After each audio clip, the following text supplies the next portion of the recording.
चलिए ना, last class में हम लोग कलर इंटेंसिटी के ऊपर डिस्कशन हो गया था हमारा, ठीक है। कलर इंटेंसिटी के बाद बेटा तीसरा जो एप्लीकेशन हम लोगों को पढ़ना है उसके ऊपर बात कर लेते हैं। जो थर्ड एप्लीकेशन हमें देखना है दैट इज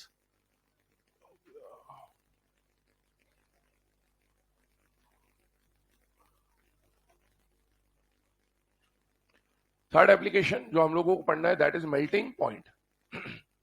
अब आइए बात करते हैं मेल्टिंग पॉइंट के बारे में। मेल्टिंग पॉइंट क्या है, सबसे पहले इस टॉपिक को समझ लेते हैं। मेल्ट करना आई होप सबको पता ही है। कोई भी आपको सॉलिड सब्सटेंस दे दिया जाए तो सॉलिड को लिक्विड में ट्रांसफॉर्म करने के लिए जो प्रोसेस होता है उसको हम लोग क्या बोलते हैं, मेल्टिंग, या फिर फ्यूजन भी बोला जाता है इसको। और इस फ्यूजन या मेल्टिंग को कराने के लिए जितनी भी एनर्जी लग रही होगी उसे एंथैल्पी ऑफ फ्यूजन बोल दिया जाएगा, और या फिर वो जो टेम्परेचर का रिक्वायरमेंट है उसको हम मेल्टिंग पॉइंट बोल देते हैं टेम्परेचर के रिस्पेक्ट में, ठीक है। अब मेल्टिंग पॉइंट का हमारे सिलेबस में जितना काम है उसको थोड़ा अच्छे से समझ लें। पहले हमें जब मेल्टिंग पॉइंट पढ़ना है तो हमें दो तरह के मेल्टिंग पॉइंट पढ़ने हैं सिलेबस के अंदर, एक तो कंपाउंड्स के मेल्टिंग पॉइंट और एक एलिमेंट्स के मेल्टिंग पॉइंट, ठीक है। अभी हम लोग जो डिस्कशन कर रहे होंगे इस टॉपिक के अंदर वो कंपाउंड्स के मेल्टिंग पॉइंट के ऊपर कर रहे होंगे। आगे जाके जब हम लोग पी ब्लॉक वगैरह थोड़ा बहुत जो हमारे सिलेबस में वो देखेंगे तब हम एलिमेंट्स के मेल्टिंग पॉइंट के बारे में पढ़ रहे होंगे। एलिमेंट्स मतलब ग्रुप 1 के जितने भी एलिमेंट है, लीना की रब से फरियाद उनका ऑर्डर, या फिर फ्लोरीन, क्लोरीन, ब्रोमीन, आयोडीन का ऑर्डर। और एग्जाम में मोस्टली जो क्वेश्चन आने की पॉसिबिलिटी होती है वो यहां से ही होती है, एलिमेंट्स से, है ना। कंपाउंड से आने की प्रोबेबिलिटी बहुत कम है जो हम अभी पढ़ने वाले, बट ठीक है, सिलेबस का पार्ट है, थोड़ी बहुत बातें एनसीईआरटी में लिखी हुई है, तो बाई चांस कभी पूछ ले तो इसीलिए हम लोग इस टॉपिक को डिस्कस कर रहे हैं, ठीक। कंपाउंड्स में जब इस चैप्टर की हम लोग बात कर रहे हैं तो इस चैप्टर में दो तरह के कंपाउंड्स हमें पढ़ने होते हैं, एक तो आयनिक कंपाउंड्स और कोवेलेंट कंपाउंड्स, ठीक है। तो अभी हम लोग आयनिक कंपाउंड से आयनिक बॉन्ड्स के ऊपर बात कर रहे हैं, बट एक जनरल ट्रेंड है कि आयनिक और कोवेलेंट में से आयनिक में क्योंकि अट्रैक्शन ज्यादा होता है ना, क्योंकि चार्ज कंप्लीट होता है, और कोवेलेंट में चार्ज कैसा होता है, partial.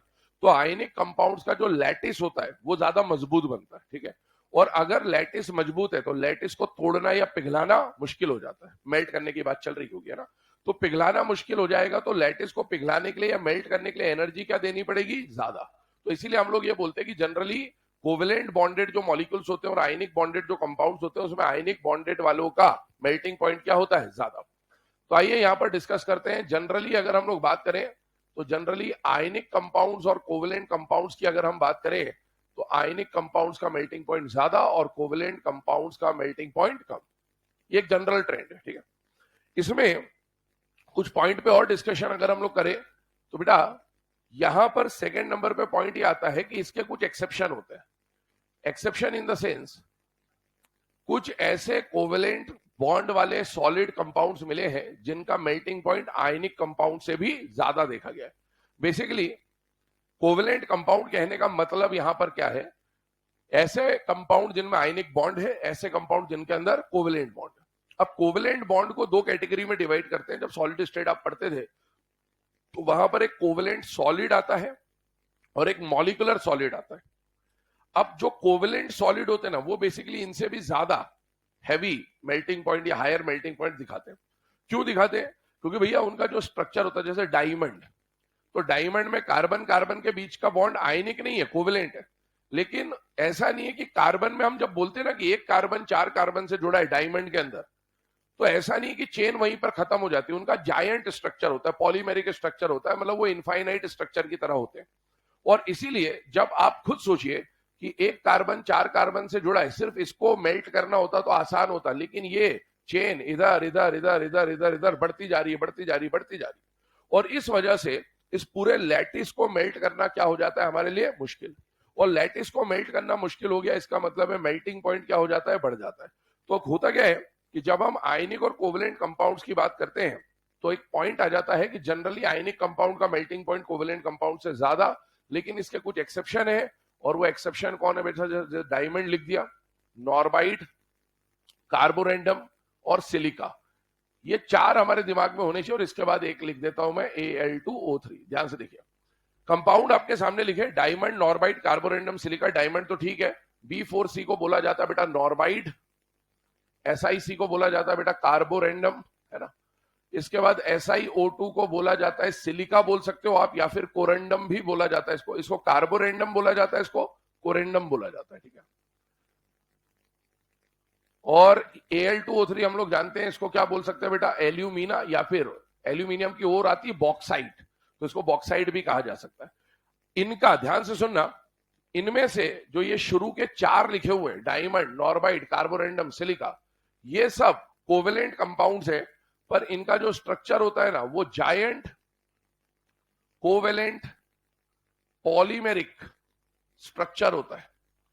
Giant covalent polymeric structure होने की वजह से इन्हें कोवेलेंट सॉलिड भी कहा जाता है, और इस वजह से इनका मेल्टिंग पॉइंट क्या होता है बेटा, काफी ज्यादा।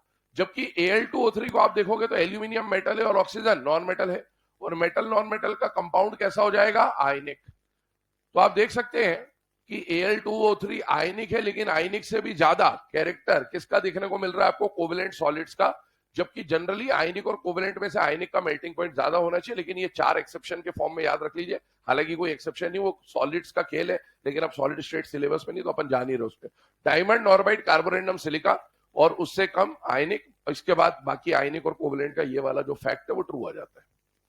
अब आगे बढ़ते हैं। मान लीजिए, पहले काम करो, उसको लिखते रहो जब तक मैं केसेस यहां पर लिख देता हूं, फिर डिस्कस करते हैं।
चलिए ना, अब यहां पर डायमंड, नॉर्बाइट, कार्बोरेंडम और सिलिका के बाद की बात करते हैं। ध्यान सुनिएगा, मान लीजिए एग्जाम में आपको एक मेल्टिंग पॉइंट का क्वेश्चन आ गया, और उस क्वेश्चन में आपको अगर डायमंड, नॉर्बाइट, कार्बोरेंडम या सिलिका दिखता है, तो उनके लिए तो ऑर्डर आपको याद ही होना चाहिए कि भाई क्या ऑर्डर है। लेकिन उसके अलावा, इन चारों के अलावा, डायमंड, नॉर्बाइट, कार्बोरेंडम, सिलिका के अलावा कोई भी आयनिक या कोवेलेंट कंपाउंड आए, तो जनरल ट्रेंड हम लोगों ने क्या बोल दिया कि आयनिक कंपाउंड्स का मेल्टिंग पॉइंट ज्यादा और कोवेलेंट कंपाउंड्स का मेल्टिंग पॉइंट कम।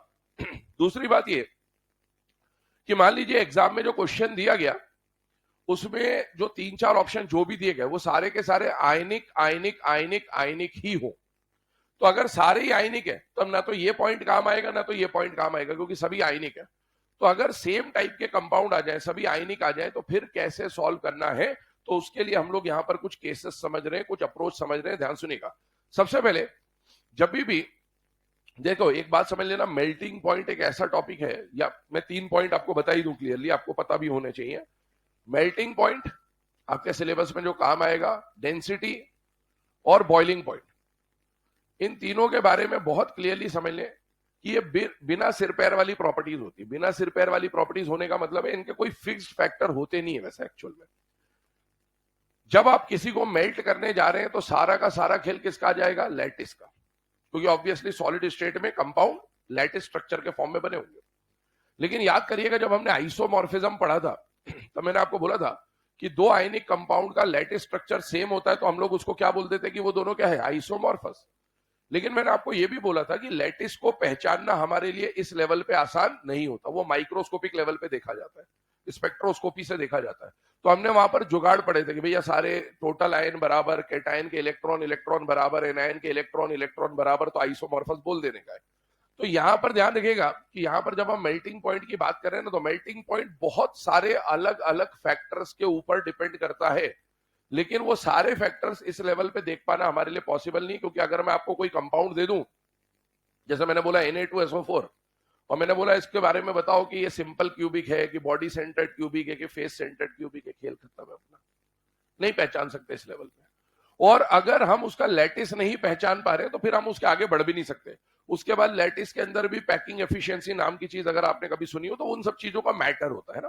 तो इसीलिए मेल्टिंग पॉइंट वगैरह या बॉइलिंग पॉइंट या डेंसिटी, ये कुछ ऐसी प्रॉपर्टी है जो एक्चुअल में कई सारे मल्टीपल फैक्टर्स पर डिपेंड करता है, पर वो सारे मल्टीपल फैक्टर हम एट अ टाइम नहीं लगा सकते, या हम अपने सिलेबस के दायरे में रहते हुए जब बात करें कि 11वीं 12वीं के लेवल पे क्या क्वेश्चन बनते हैं या एनसीईआरटी में क्या दिया हुआ है, तो उसके हिसाब से हम लोग कुछ फैक्टर्स इनके लिए पढ़ेंगे। इसमें और इसमें कोई ज्यादा प्रॉब्लम नहीं है, जो भी प्रॉब्लम आती है मेनली वो किसमें आती है, मेल्टिंग पॉइंट में। तो आइए उस पर बात करते हैं। यहां पर जब हम बात कर रहे हैं अबाउट मेल्टिंग पॉइंट, तो ध्यान सुनिएगा, मेल्टिंग पॉइंट सारा का सारा खेल होता है लैटिस का, लेकिन हम लोग लैटिस को डायरेक्टली पहचान नहीं पाते, तो हम कैसे सॉल्व करें, आइए उस पर बात करते हैं। मान लीजिए आपको आयनिक कंपाउंड दिया गया, पहली चीज लिखी हुई है कि उसमें कोई ना कोई कॉमन आयन दिया होगा या फिर कॉमन आयन नहीं दिया होगा, दो तरह की बातें हो सकती है। पहले मान के चलते कि कुछ कॉमन आयन दिया हो। अगर आयनिक कंपाउंड में जो कॉमन आयन दे रखा है वो कौन है बेटा, हकन ऑफ। कौन सा है, हकन ऑफ। हकन ऑफ कहने का मतलब hydride, carbide, nitride, oxide, fluoride, सबके एनायन की बात हो रही है ना। तो अगर हमको कॉमन आयन कौन दे रखा है, हकन ऑफ, तो इन केसेस में हम लोग मेल्टिंग पॉइंट को डिटरमाइन करने के लिए कौन सा फैक्टर देखेंगे बेटा, लैटिस एनर्जी। तो अगर कॉमन आयन हकन ऑफ है तो लैटिस एनर्जी से सॉल्व करना है। अब मुझे एक बात बताओ, अगर किसी आयनिक कंपाउंड की लैटिस एनर्जी ज्यादा है, तो लैटिस एनर्जी ज्यादा होने का मतलब उसकी स्टेबिलिटी, उसका अट्रैक्शन ज्यादा है या कम है, ज्यादा है। और बेटा स्टेबिलिटी ज्यादा है तो मेल्ट करना आसान होगा या मुश्किल होगा, मुश्किल होगा। तो अगर लैटिस एनर्जी ज्यादा है तो मेल्ट करना मुश्किल है, मेल्ट करना मुश्किल है मतलब मेल्ट कराने के लिए टेम्परेचर ज्यादा लगेगा। इसका मतलब जितनी ज्यादा लैटिस एनर्जी, मेल्ट कराने के लिए उतना ज्यादा टेम्परेचर देना पड़ेगा। मतलब रिलेशन क्या बन के आता है कि melting point will be directly proportional to lattice energy. पर ये फैक्टर कब लगाना है, जब कॉमन आयन कौन होंगे, हकन ऑफ। मान लीजिए कॉमन आयन हकन ऑफ में से नहीं है, तो if any other common ion is given या प्रेजेंट, तो आप फिर लैटिस पे ना जाके किससे सॉल्व कर लीजिए, पोलराइजेशन से। हम लोग एप्लीकेशन ऑफ पोलराइजेशन ही पढ़ रहे हैं एक तरह से, तो पोलराइजेशन से सॉल्व करें। मुझे एक बात बताओ, आयनिक और कोवेलेंट कंपाउंड में से, आयनिक और कोवेलेंट कंपाउंड में से आयनिक का मेल्टिंग पॉइंट क्या होता है, ज्यादा। आयनिक का मेल्टिंग पॉइंट ज्यादा है। अब अगर आयनिक का मेल्टिंग पॉइंट ज्यादा है, इसमें मैं और भी बात बोल दूं, ये जो हकन ऑफ है ना, हकन ऑफ के अलावा अगर ग्रुप 1 के कैटायन आ जाए, कौन से, ग्रुप 1 के कैटायन आ जाए, है ना, तो भी आप लैटिस से सॉल्व कर ले। यहां पर आइए, अगर कॉमन आयन इनमें से नहीं है, मतलब हकन ऑफ नहीं है और ग्रुप 1 के कैटायन नहीं है, ग्रुप 1 का कैटायन मतलब लिथियम, सोडियम, पोटेशियम, रुबिडियम, है ना, अगर ये नहीं है तो फिर आपको किससे सॉल्व करना है, पोलराइजेशन से। और पोलराइजेशन से सॉल्व करने का मतलब क्या है कि हमें यह पता चल जाएगा कि कंपाउंड में आयनिक कैरेक्टर है या कोवेलेंट कैरेक्टर है। तो अगर कंपाउंड में आयनिक कैरेक्टर ज्यादा हुआ, इसका मतलब है उसका मेल्टिंग पॉइंट ज्यादा होगा, और कंपाउंड में कोवेलेंट कैरेक्टर ज्यादा हुआ, इसका मतलब है उसका मेल्टिंग पॉइंट कम हो जाएगा। तो आइए उसी बात को देख रहे हैं यहां पर। भैया मेल्टिंग पॉइंट किसका ज्यादा होता है, तो आयनिक कंपाउंड का मेल्टिंग पॉइंट क्या होता है, ज्यादा। अगर किसी का आयनिक कैरेक्टर ज्यादा है तो बेटा कोवेलेंट कैरेक्टर कम होगा, और कोवेलेंट कैरेक्टर कब कम होगा, जब पोलराइजेशन भी कम होगा। तो अगर लैटिस एनर्जी से सॉल्व कर रहे हैं तो melting point directly proportional to lattice energy, और अगर पोलराइजेशन वाला केस है तो melting point inversely proportional to polarisation, या फिर directly proportional to ionic character, कैसे भी देख ले। ये दो फैक्टर फटाफट नोट डाउन करिए। आइए थर्ड फैक्टर एक और लिखा देता हूं, लिखिए ये दोनों, जल्दी लिखो फटाफट।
चलिए ना, अब ये दो फैक्टर्स लिखने के बाद केस नंबर थर्ड लिखिएगा, if no common ion is given.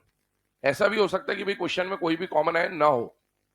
If no common ion is given then use lattice energy. Common ion ना दिया हो तो भी आपको लैटिस एनर्जी से ही सॉल्व करना है, क्योंकि मेल्टिंग जनरली लैटिस पे ही डिपेंड करता है। If no common ion is given then use lattice energy. और लैटिस एनर्जी का रिलेशन क्या हो जाएगा, यही ऊपर वाला, melting point directly proportional to lattice energy. आइए अब इसके ऊपर कुछ क्वेश्चंस डिस्कस करते हैं कि भाई कैसे क्वेश्चन एग्जाम में आ सकते हैं। पहला एग्जांपल यहां पर जो हम लोग कंसिडर कर रहे हैं, मान लीजिए आपको एग्जाम में दिया गया NaF MgF2 और AlF3, और मान लीजिए आपको बोला गया कि इसके लिए मेल्टिंग पॉइंट वगैरह वगैरह आपको चेक करना है, कैसे कंपेयर करेंगे, आइए उस पर डिस्कशन करते हैं। सबसे पहली बात बेटा, मेल्टिंग पॉइंट का क्वेश्चन आते ही आप पहले ये देखिए कि कहीं ना कहीं आपको डायमंड, नॉर्बाइट, कार्बोरेंडम और सिलिका दिया है या नहीं दिया। जैसे इसमें डायमंड, नॉर्बाइट, कार्बोरेंडम, सिलिका अगर दिया होता तो हमें ऑर्डर फिर याद ही होना चाहिए था। अगर वो नहीं दिया है तो आइए अब क्वेश्चन को सॉल्व करते हैं। इसमें से हम लोग कॉमन आयन को पहचानना चाहेंगे। मुझे बताइए क्या इन सभी में कॉमन आयन, अब इस लेवल पे आके कॉमन आयन देखना आ जाना चाहिए। अब नहीं आ रहा है तो फिर कुछ भी नहीं होगा, ठीक है ना, ये बात ध्यान रखें। यही हकीकत है बेटा, अब इतना होने के बाद अब कॉमन आयन अगर नहीं देख पाओगे तो फिर क्या ही मतलब है ना। आइए यहां पर कॉमन आयन कौन है, फ्लोराइड। अब कॉमन आयन फ्लोराइड है तो मुझे बताइए क्या ये हकन ऑफ और ग्रुप 1 में आ रहा है या नहीं आ रहा है, आ रहा है। अगर हकन ऑफ में आ रहा है इसका मतलब आप क्या मान के सॉल्व करेंगे, यूज लैटिस एनर्जी। ये बात अपने को समझ में आ गई यहां से। अब लैटिस एनर्जी से सॉल्व करना है तो पहले मुझे लैटिस एनर्जी का ऑर्डर बना देना है, क्योंकि लैटिस एनर्जी ज्यादा तो मेल्टिंग पॉइंट भी ज्यादा। तो मैं लैटिस का ऑर्डर बना लेता हूं। मान लीजिए, आइए यहां पर अगर हम लैटिस एनर्जी का ऑर्डर बनाए तो बताइए लैटिस एनर्जी किन किन फैक्टर्स पे डिपेंड करता था। Energy directly proportional to charge और इनवर्सली प्रोपोर्शनल टू रेडियस। मुझे बताइए यहां पर अगर मैं चार्ज बोलूं तो +1, -1, +2, -1, +3 और -1। क्या चार्ज बढ़ रहा है या कम हो रहा है, बढ़ रहा है। और चार्ज बढ़ेगा तो लैटिस एनर्जी भी बढ़ेगी, तो लैटिस एनर्जी इस तरह से बढ़ जा रही है।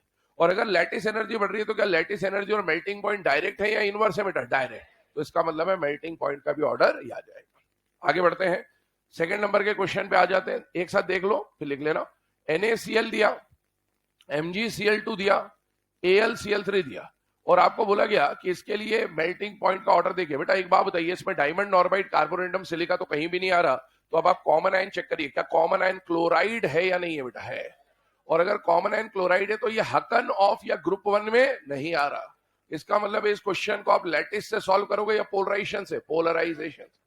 तो अब हमें क्या करना है, हमें पहले पोलराइजेशन का ऑर्डर बना लेना है, और जो पोलराइजेशन का ऑर्डर बनेगा, मेल्टिंग पॉइंट और पोलराइजेशन एक दूसरे के इनवर्सली प्रोपोर्शनल होंगे। आइए पहले पोलराइजेशन पे बात करते हैं। कल ही हम लोगों ने पोलराइजेशन के फैक्टर्स पढ़े थे। पोलराइजेशन के 3 फैक्टर है, चार्ज, डीपीएस और रेडियस। चार्ज पे चलते हैं पहले, तो बेटा +1, -1, +2, -1, +3, -1। क्या चार्ज सेम है या अलग है, अलग। जब जब चार्ज बढ़ेगा पोलराइजेशन बढ़ेगा। इसका मतलब है यहां से यहां जाने पर चार्ज बढ़ रहा है, पोलराइजेशन बढ़ रहा है। पोलराइजेशन बढ़ेगा तो कोवेलेंट कैरेक्टर बढ़ जाएगा, और कोवेलेंट कैरेक्टर बढ़ जाएगा तो मेल्टिंग पॉइंट कम हो जाएगा। तो this is the order of melting point. Third number पे आ जाते हैं। मान लीजिए आपको दिया जाता LiF, NaF, KF, RBF, और आपको बोला जाता CSF भी दे देता। तो मान लो आपको बोला कि इसके लिए मेल्टिंग पॉइंट का ऑर्डर बनाइए। अब आपने देखा सबसे पहले कॉमन आयन, तो कॉमन आयन मान लीजिए कौन दे दिया आपको यहाँ पर, फ्लोराइड। फ्लोराइड बताइए हकन ऑफ में आ रहा है या नहीं आ रहा है, आ रहा है। हकन ऑफ में आ रहा है तो आपको किससे सॉल्व करना है बेटा, लैटिस एनर्जी। लैटिस एनर्जी से सॉल्व करेंगे तो इनके पहले हमें लैटिस एनर्जी का ऑर्डर बनाना है, और जो ऑर्डर लैटिस एनर्जी का बनेगा वही मेल्टिंग पॉइंट का भी बन जाएगा। अब आप सॉल्व करें तो यहां पर +1, -1, +1, -1, +1, -1, +1, -1। एनर्जी दो चीजों पे डिपेंड करती है, चार्ज और रेडियस। चार्ज तो सभी का क्या आ गया, सेम। अब रेडियस देखना पड़ेगा। रेडियस देखें तो एनर्जी और रेडियस डायरेक्ट है या इनवर्स है, इनवर्स। लेफ्ट टू राइट जाने पर साइज बढ़ रहा है, लिथियम से बड़ा, सोडियम से बड़ा, पोटेशियम से बड़ा, रुबिडियम। और साइज अगर बढ़ रहा है तो एनर्जी कम हो जाएगी। इसका मतलब एनर्जी का ऑर्डर ऐसा हो जाएगा। और लैटिस एनर्जी और मेल्टिंग पॉइंट डायरेक्टली प्रोपोर्शनल होते हैं, तो जो ऑर्डर लैटिस का आएगा वही ऑर्डर किसका आ जाएगा, मेल्टिंग पॉइंट का आ जाएगा। इसी तरीके से मान लीजिए आपको एक क्वेश्चन दिया गया, CaCl2, FeCl2 और FeCl3, और आपको बोला गया बेटा इसके लिए मेल्टिंग पॉइंट का ऑर्डर निकालना है। क्या हुआ, अरे समय हो गया अभी, 7:15 बजे आना है। चलिए अभी बात करें CaCl2 FeCl2 FeCl3 है ना, और इसके बारे में आपको बोला गया कि भाई आपको मेल्टिंग पॉइंट का ऑर्डर बनाना है, तो यहां पर सबसे पहले आप क्या पहचानेंगे, कॉमन आयन। कॉमन आयन जब आप देखेंगे तो यहां पर कौन आ रहा है बेटा, क्लोराइड। अब क्लोराइड हकन ऑफ में नहीं आता, हकन ऑफ में नहीं आता, तो अब आपको इसके लिए लैटिस नहीं लगाना है, क्या लगाना है, पोलराइजेशन। अब आप पोलराइजेशन लगाएंगे तो पोलराइजेशन का पहला फैक्टर चार्ज, आइए +2 -1 +2 -1 और +3 -1। कैल्शियम क्लोराइड, फेरस क्लोराइड और फेरिक क्लोराइड। आयरन +2 को फेरस बोलते हैं और आयरन +3 को फेरिक बोलते हैं। आई होप इतना सबको पता ही है ना। अब यहां पर अगर हम बात करें तो ये 3 कंपाउंड आ गए आपके सामने। अब आपको पोलराइजेशन लगाना है तो सबसे पहले आइए पोलराइजेशन का ऑर्डर बना लेते हैं। मुझे बताइए पोलराइजेशन का पहला फैक्टर क्या है, चार्ज। क्या लेफ्ट टू राइट सभी के चार्ज सेम है या अलग अलग है, अलग है। इन दो का तो सेम है लेकिन इसका तो अलग है। जब जब चार्ज बढ़ेगा पोलराइजेशन बढ़ेगा, मतलब सबसे ज्यादा पोलराइजेशन आ गया FeCl3 का। इतनी बात तो अपने को 3 को देखकर समझ में आ जाती है। इन दोनों का चार्ज सेम है, चार्ज सेम हो जाए तो DPS लगाना है। क्या ये S ब्लॉक का कैटायन है, हाँ। क्या ये D ब्लॉक का कैटायन है, हाँ। S और D में से D का पोलराइजेशन ज्यादा, तो बेटा यहां पर जो पोलराइजेशन का ऑर्डर आता है ना इनके अंदर, वो इस तरह का आता है। और पोलराइजेशन का जो ऑर्डर है, मेल्टिंग पॉइंट का ऑर्डर उसका इनवर्स हो जाएगा, तो this will be the order for melting point. मान लीजिए एक क्वेश्चन आपको दिया गया Li2O Na2O K2O, इस तरह से Rb2O या CS2O भी दे दिया मान लीजिए। तो यहां पर कॉमन आयन हम लोग देखें तो कौन है बेटा, ऑक्साइड। अगेन देखें तो कॉमन आयन हकन ऑफ में आ रहा है। आपको किससे सॉल्व करना है बेटा, लैटिस एनर्जी से। और लैटिस एनर्जी से सॉल्व करेंगे तो पहले हमें लैटिस एनर्जी का ऑर्डर बना लेना है। लैटिस एनर्जी का, अब आप खुद बताइए चार्ज सभी पे क्या आ रहे हैं, सेम। भैया +1 -2 +1 -2 +1 -2 चार्ज सेम है। फिर क्या देखूंगा, रेडियस। लेफ्ट टू राइट जाने पर रेडियस बढ़ रहा है, लिथियम से बड़ा, सोडियम से बड़ा, पोटेशियम, रुबिडियम। साइज बढ़ेगा तो एनर्जी कम हो जाएगी, और एनर्जी कम तो मेल्टिंग पॉइंट भी कम, बिकॉज लैटिस एनर्जी और मेल्टिंग पॉइंट डायरेक्टली प्रोपोर्शनल होते हैं।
लास्ट वाला जो क्वेश्चन है ट्राई कर लेंगे खुद से। Caesium fluoride, caesium chloride, bromide iodide. Common ion caesium है, ग्रुप 1 का कैटायन है। ग्रुप 1 का कैटायन आता है तो किससे सॉल्व होगा, लैटिस एनर्जी।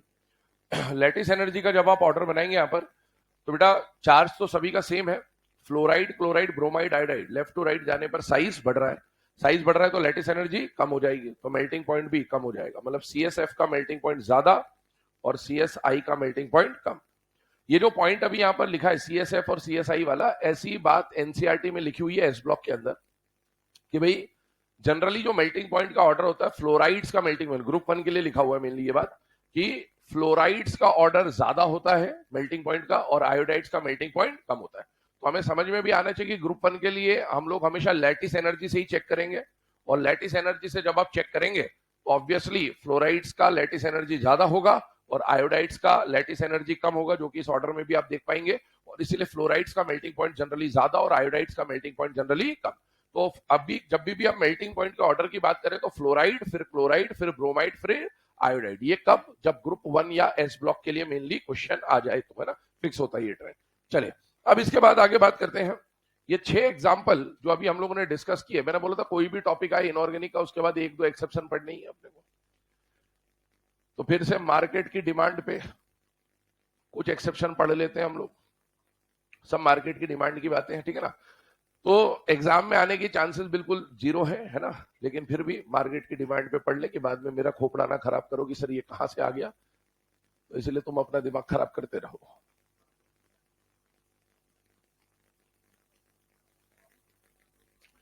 आपके सामने यहां पर कंपाउंड लिखे हुए हैं और ये कंपाउंड आप देखोगे तो ग्रुप 1 के क्लोराइड्स है ना। अब ग्रुप 1 के क्लोराइड्स की बात करें तो lithium, sodium, potassium, rubidium, caesium chloride आपको दिए गए।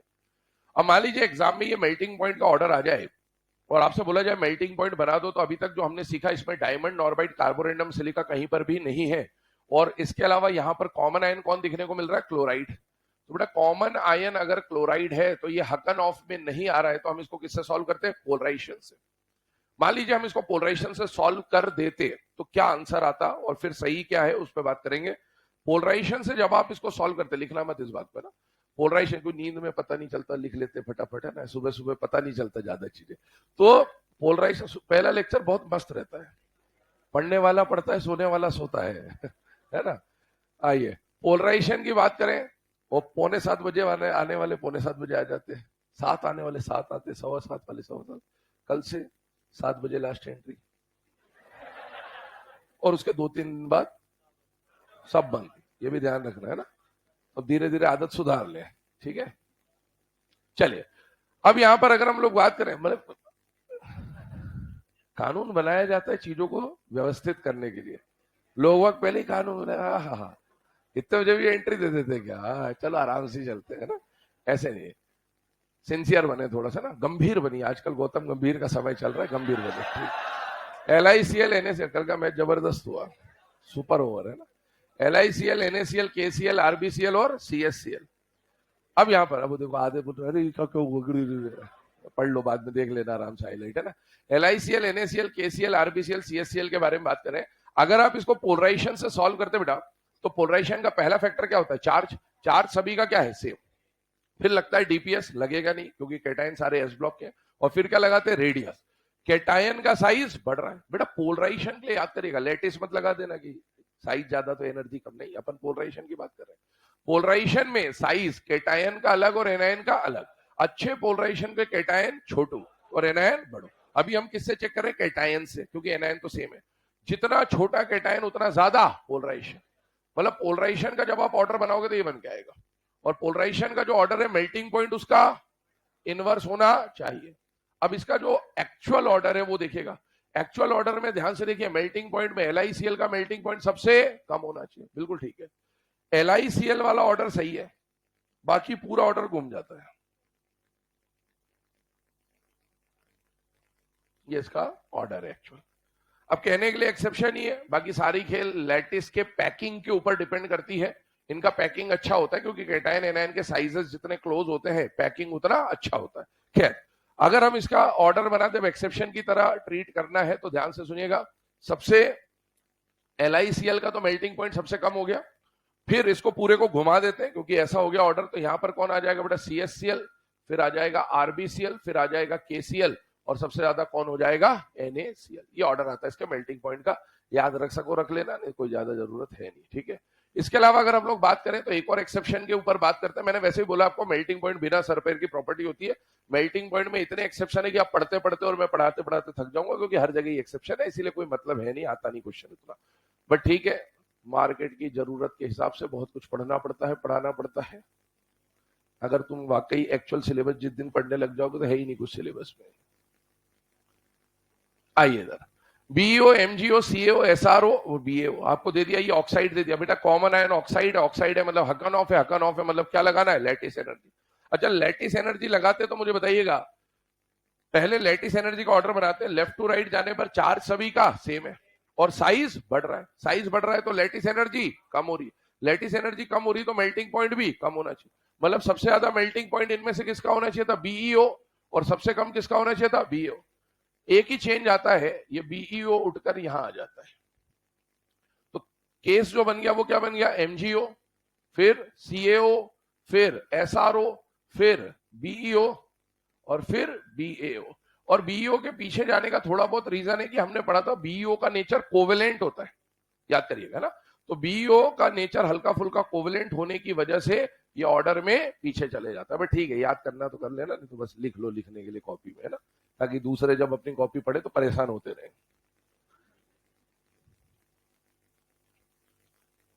जहां पर आपको बता दिया जाता है कि जो चीजें इंपॉर्टेंट है नहीं है अपने हिसाब से मेंशन कर लिया करो, है ना, दो चार साइन बना के रखोगी, ऐसा लिखा है मतलब पढ़ना है, ऐसा लिखा है मतलब नहीं पढ़ना है, हर चीज लिखते नहीं है, साइन कन्वेंशन का इस्तेमाल किया जाता है। बहुत बढ़िया।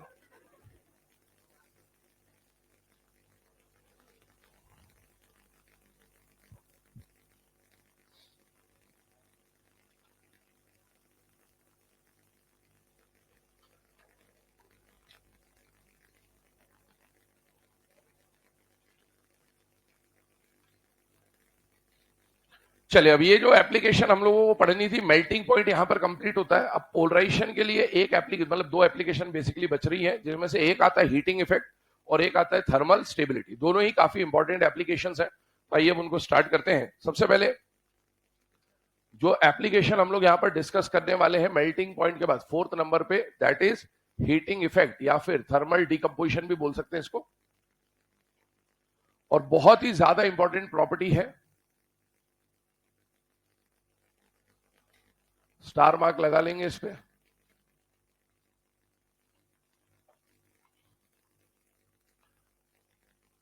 चांद सितारे जितने भी अपने पास सब इसी पे लगा दीजिए इस टॉपिक के लिए।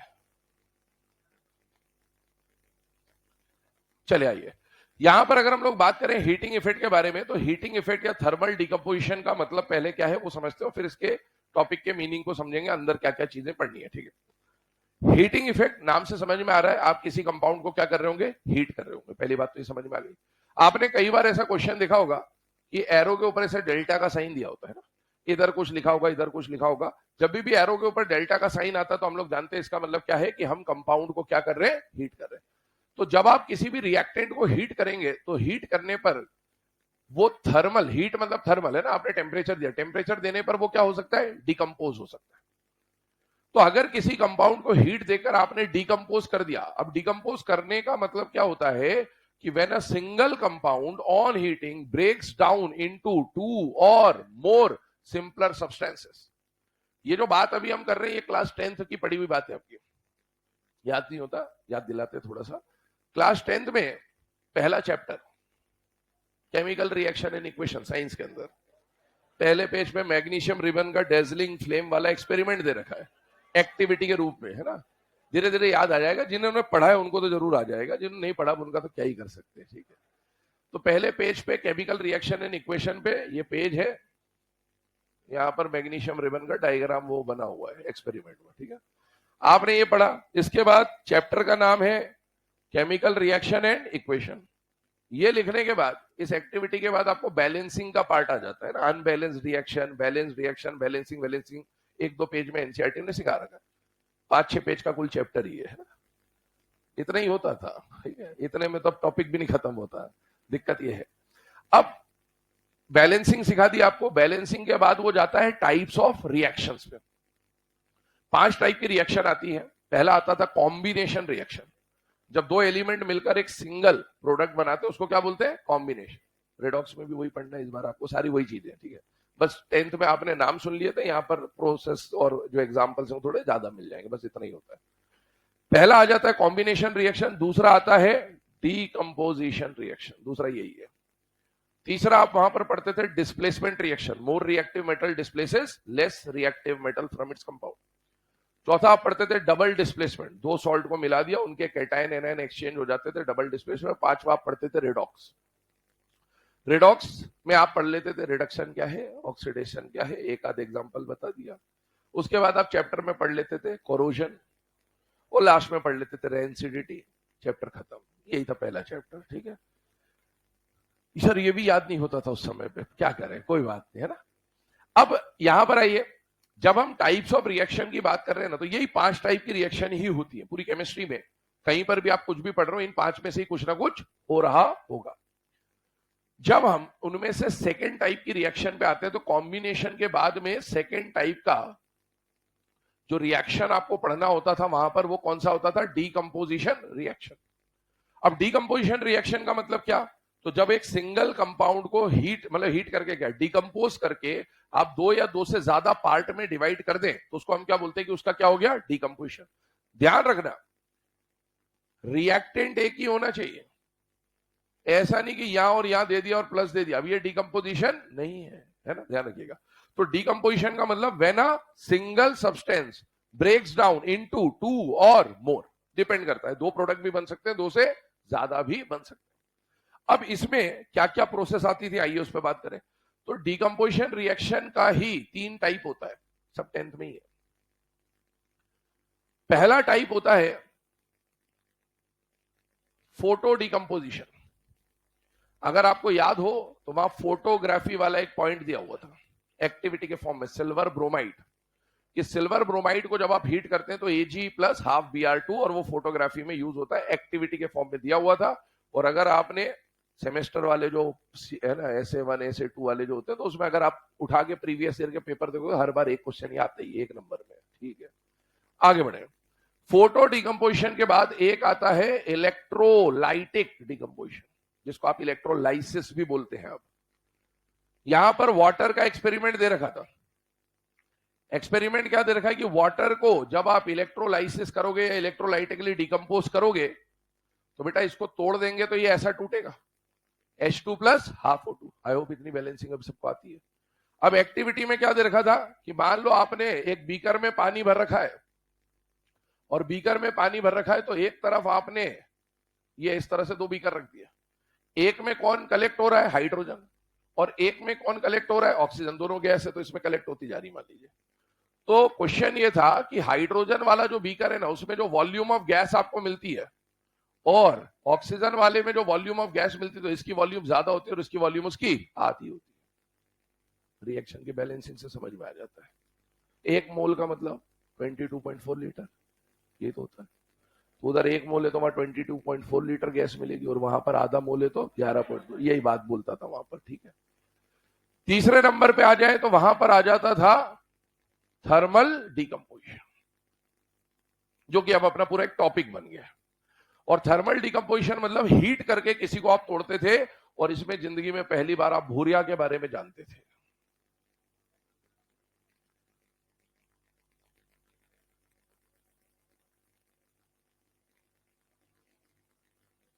जीवन में पहली बार भूरिया ब्राउन कलर का होता है, ये आपको पता चलता था वहां पर। इसको बोलते हैं ब्राउन गैस। NO2 को हम लोग भूरिया कहेंगे, क्या कहेंगे, भूरिया। आप वहां पर ये पढ़ते थे कि लेड नाइट्रेट को जब आप हीट करते हैं, तो lead nitrate, lead oxide, NO2 और O2 में ब्रेक होता है, जिसमें से NO2 का कलर कैसा होता है, ब्राउन। एक क्वेश्चन पूछा जाता था कि भाई एक ब्राउन कलर की गैस मिलती है, अभी भी पढ़ना ही है आपको इसके बारे में, तो ये ब्राउन गैस है ना, ब्राउन रिंग नहीं है, ब्राउन गैस है, 2 अलग अलग चीजें आएंगी ना। अब आए यहां पर, ये जो हीटिंग इफेक्ट है, इसको अब हम यहां पर जब पढ़ रहे होंगे तो हम क्या बोलेंगे कि metal nitrate on heating gives metal oxide, NO2 and O2। हम इसको जनरलाइज करेंगे। वहां पर एक रिएक्शन थी, यहां पर हमें कई सारी रिएक्शंस पढ़नी पड़ेंगी। अब हम क्या कर रहे हैं, तो हम आ रहे हैं हीटिंग इफेक्ट के ऊपर, जिसमें हमें ये सारी चीजें पढ़नी। अब जैसे आपको 10th में मेटल नाइट्रेट का हीटिंग दिया था ना, हमको यहां पर metal carbonate, metal bicarbonate, metal hydroxide, metal nitrate, ammonium salt, metal sulphate और मेटल क्लोराइड के हीटिंग इफेक्ट पढ़ने। तो होना यही है, हीटिंग इफेक्ट का मतलब क्या होता है कि जब एक कंपाउंड को हीट करके दो या दो से ज्यादा प्रोडक्ट्स में आप डिवाइड कर दें, डिकम्पोज कर दें, तो उस फिनोमिना को हम लोग क्या बोल देते हैं बेटा? Thermal decomposition. हीट देके डिकम्पोज करा तो थर्मल डिकम्पोजिशन, इलेक्ट्रिसिटी देकर डिकम्पोज करा तो इलेक्ट्रो डिकम्पोजिशन, और हीट देकर डिकम्पोज करा तो सनलाइट देकर डिकम्पोज किया तो क्या बोलेंगे? Photo decomposition. इस तरह से ना। आइए यहां पर स्टार्ट करते हैं। सबसे पहले इसके जनरल बातें आपको बता रहा हूं। ये जो पार्ट हम लोग डिस्कस करने वाले हैं ये यहां से लेकर सॉल्ट एनालिसिस तक आपके साथ चलेगा। दूसरी बात, ये वो पहली जगह है जहां पर रिएक्शन से हमारा पाला पड़ता है, ठीक है। अब रिएक्शन देखकर आधे बच्चों का डर ही केमिस्ट्री में या इनऑर्गेनिक में या ऑर्गेनिक में क्या होता है? रिएक्शन। तो रिएक्शन से ऐसा कोई डरने या घबराने की बात नहीं है, सिंपल चीजें होती हैं, समझ जाएंगे तो ऑटोमेटिकली। हर सब्जेक्ट में याद करने का कुछ ना कुछ होता ही है। फॉर्मूले याद करोगे, डेरिवेशन याद करोगे, एग्जाम्पल याद करोगे, वैसे यहां भी थोड़ा बहुत याद करने को होता है, लेकिन समझ लोगे रिएक्शन को तो बहुत इजीली आपको चीजें समझ में आएगी। जनरलाइज कर रहे हैं, ध्यान सुनना। हमें जब पढ़ना है तो हमें हीटिंग इफेक्ट पढ़ना है बेटा। पहली बात तो मेटल कार्बोनेट्स का, फिर हमें पढ़ना है हीटिंग इफेक्ट मेटल के बाइकार्बोनेट्स का। अब इसमें मेटल पे अभी मैं M+ लिख रहा हूं, लेकिन जरूरी नहीं कि मेटल M+ ही हो, M2+, M3+, कुछ भी हो सकता है। बस अभी हम जनरल समझ रहे हैं। Metal carbonate, metal bicarbonate, metal hydroxide, metal nitrate, ammonium salts, या पहले मेटल सल्फेट लिख देता हूं, चलिए, मेटल सल्फेट, इसके बाद अमोनियम सॉल्ट्स, और इसके बाद मेटल का क्लोराइड। ये आपके पास केसेस है जो आपको पढ़ने हैं। पहले हम इसका हीटिंग पढ़ेंगे, फिर इसका। लेकिन हीटिंग में रिएक्शन याद करने के बजाय समझने पे फोकस करें तो आपको बहुत इजीली याद हो जाएगा, है ना। चीजें समझ में आ जाएगी, रटना नहीं है। इन सबको जब आप हीट करेंगे तो कुछ बातें कॉमन देखी गई है। हीटिंग इफेक्ट का जितना भी टॉपिक पढ़ेंगे उसका 70% यहां पर कवर हो जाएगा। बाकी आप अंदर थोड़े बहुत जो माइन्यूट चीजें हैं वो पढ़ते रहेंगे, सीखते रहेंगे। यहां पर जब आप हीट कर रहे हैं, ध्यान सुनना, मेटल के किसी भी सॉल्ट को हीट करोगे तो आपको मेटल का ऑक्साइड मिलेगा। क्या मिलेगा? मेटल का ऑक्साइड। मेटल का ऑक्साइड क्यों मिलेगा? क्योंकि मेटल और ऑक्सीजन एक नॉन मेटल होता है, तो मेटल नॉन मेटल आपस में जुड़ के आयनिक बॉन्ड बना लेंगे, है ना। ये अभी आयनिक बॉन्ड था, लेकिन डिकम्पोज करोगे तो एक टेम्परेचर के बाद ये टूट जाएगा। तो मेटल अभी भी आयनिक बॉन्ड बना के रहना चाहता है, तो वो ऑक्सीजन के साथ बॉन्ड बना लेता है, एफिनिटी अच्छी होती है। तो जब भी आप किसी मेटल के सॉल्ट को हीट करेंगे तो पहले आपको क्या मिल जाएगा? Metal oxide. अब पहली बात दिमाग में ये होना चाहिए कि हम किस किस को हीट कर रहे हैं। तो मेटल का कार्बोनेट, मेटल का बाइकार्बोनेट, मेटल का hydroxide, nitrate, sulphate, ammonium salt और मेटल क्लोराइड। इनमें से कुछ और बातें भी बता दूं आपको। इनमें से फिलहाल में जो हम चर्चा करेंगे वो इन 5 पे चर्चा कर रहे हैं। क्यों इन 5 पे चर्चा कर रहे हैं? आप देखिए, metal salt, metal salt, metal salt, metal salt, metal salt, metal salt, लेकिन ये कौन सा सॉल्ट है? Ammonium salt. तो पहली बात तो अभी हम मेटल सॉल्ट के बारे में चर्चा कर रहे हैं, अमोनियम सॉल्ट पे अभी कुछ नहीं डिस्कस करेंगे, टॉपिक में जैसे आगे जाएंगे तब बताएंगे। दूसरी बात, ये मेटल सॉल्ट है लेकिन इसको भी अभी हम कंसिडर नहीं कर रहे हैं। क्यों नहीं कर रहे? यहां पर मेटल के साथ जितने भी एनायन आपको दिख रहे हैं वो सब ऑक्सीजनेटेड एनायन है। कैसे एनायन है? ऑक्सीजनेटेड। ऑक्सीजनेटेड कहने का मतलब ऐसा एनायन जिसके अंदर क्या दिख रहा हो? ऑक्सीजन, लेकिन इसके अंदर ऑक्सीजन नहीं है। तो अभी हम लोग यहां पर जो 7 हीटिंग इफेक्ट हमें पढ़ने हैं उनमें से 5 के ऊपर बात कर रहे हैं। और 5 कौन कौन से? Metal carbonate, bicarbonate, hydroxide, nitrate, sulphate. इन दोनों को हम टॉपिक में आगे जाके डिस्कस करेंगे। जब भी आप मेटल के किसी ऑक्सीजनेटेड सॉल्ट को हीट करते हैं तो आपको मिलेगा मेटल का ऑक्साइड। अब मेटल का ऑक्साइड मिलेगा, सुनते जाइएगा, अभी कुछ लिखना नहीं है। यहां पर भी आपको मान लीजिए मिल गया मेटल का ऑक्साइड, यहां पर भी आपको मिल गया मान लो मेटल का ऑक्साइड, यहां पर भी आपको मिल गया मान लीजिए मेटल का ऑक्साइड, और यहां पर भी आपको मिल गया मान लीजिए मेटल का ऑक्साइड। जब भी मेटल के किसी ऑक्सीजनेटेड सॉल्ट को आपने हीट करा तो आपको क्या मिल जा रहा है? Metal oxide. अब मेटल ऑक्साइड मिलने के बाद आगे की कहानी समझिएगा। क्योंकि हम थर्मल डिकम्पोजिशन कर रहे हैं, तो थर्मल डिकम्पोजिशन का मतलब क्या होता है कि जब आप एक कंपाउंड को हीट करके 2 या 2 से ज्यादा में तोड़ते हैं तो उसे ही क्या बोला जाता है? डिकम्पोजिशन। तो आपने अभी जब इसको तोड़ा तो ये किस में टूट गया? ऑक्साइड में तो टूट गया, लेकिन रिएक्शन यहां खत्म नहीं होगी क्योंकि कम से कम 2 या 2 से ज्यादा प्रोडक्ट होने चाहिए। तो अब जो दूसरे प्रोडक्ट यहां मिलने वाले हैं उसके ऊपर चर्चा करनी है। ध्यान से देखिएगा, मेटल और ऑक्सीजन को छोड़कर यहां पर क्या कोई एलिमेंट बच रहा है? यस। कौन बच रहा है? कार्बन। मेटल और ऑक्सीजन को छोड़कर यहां पर कोई एलिमेंट बच रहे हैं क्या? यस, हाइड्रोजन और कार्बन। मेटल और ऑक्सीजन को छोड़कर यहां पर क्या बच रहे हैं बेटा? हाइड्रोजन। और यहां पर क्या बच रहा है? नाइट्रोजन। और यहां पर क्या बच रहा है? सल्फर। पहले आपने मेटल का ऑक्साइड बना दिया, अब मेटल और ऑक्सीजन को छोड़कर जो भी एलिमेंट बच रहा है, तीसरा चौथा जो भी हो, उस एलिमेंट का ऑक्साइड बनाना है। क्या बनाना है? ऑक्साइड। जैसे मेटल का ऑक्साइड बना, वैसे वो जो एलिमेंट है उसका भी क्या बन जाएगा? ऑक्साइड। यहां पर कौन बच रहा है? कार्बन। तो हमें यहां पर जो बाय प्रोडक्ट बनाना है वो कार्बन का ऑक्साइड बना देना है। यहां पर बताइए मेटल और ऑक्सीजन के अलावा कौन कौन बच रहा है? कार्बन और हाइड्रोजन। तो दोनों के ऑक्साइड बनाइए। कार्बन का ऑक्साइड क्या हो जाएगा? CO2। और हाइड्रोजन का ऑक्साइड मतलब वाटर, H2, है ना? ऑक्साइड मतलब ऑक्सीजन जोड़ दीजिए। मेटल और ऑक्सीजन को छोड़कर कौन सा एलिमेंट बच रहा है बेटा? हाइड्रोजन। तो हाइड्रोजन का ऑक्साइड बना दीजिए, तो क्या बन गया बेटा? H2। अगले पे आइए, मेटल और नाइट्रोजन को छोड़ के ऑक्साइड बनाना है। किसका ऑक्साइड बनाना है? नाइट्रोजन का। अब नाइट्रोजन के तो ढेरों ऑक्साइड मिलते हैं, N2O भी है, NO भी है, NO2, N2O3, N2O4, N2O5, ढेर सारे। तो हमें यहां पर कौन सा ऑक्साइड बनाना है? तो भूरिया। अभी मैंने थोड़ी देर पहले नाम लिया था। क्या बनाना है? भूरिया। भूरिया मतलब NO2। ठीक है, आगे बढ़ते हैं। मेटल और ऑक्सीजन के अलावा कौन बच रहा है? सल्फर। सल्फर के ऑक्साइड बनाइए। सल्फर के भी दो ऑक्साइड होते हैं, SO2 और SO3। SO3 बनेगा। सर ये वाले तो ठीक है, चलो समझ में आ जाते हैं। इनको भी एग्जाम में कभी आ गया, भूल गए, SO2 SO3 करना है, क्या करें? कुछ नहीं करना है। इधर देखिएगा, जितने ऑक्सीजन है उससे एक कम वाला। यहां पर 3 ऑक्सीजन है तो 2 ऑक्सीजन वाला ऑक्साइड बना दीजिए। यहां पर 4 ऑक्साइड है तो 3 वाला ऑक्साइड बना दीजिए। ठीक है, इस तरह से आप सॉल्व कर पाएंगे। अब आगे सुनिए, इसको हम रीड कैसे करेंगे? When metal carbonate is heated it decomposes into metal oxide and carbon dioxide. When metal bicarbonate is heated, it is converted into CO2 H2O। यहां पर चेंज करूंगा मैं अभी थोड़ी देर में। When metal hydroxide is heated, it is converted into metal oxide and water। When metal nitrate is heated, it is converted into metal oxide and bhuria। When metal sulfate is heated, it is converted into metal oxide and SO3।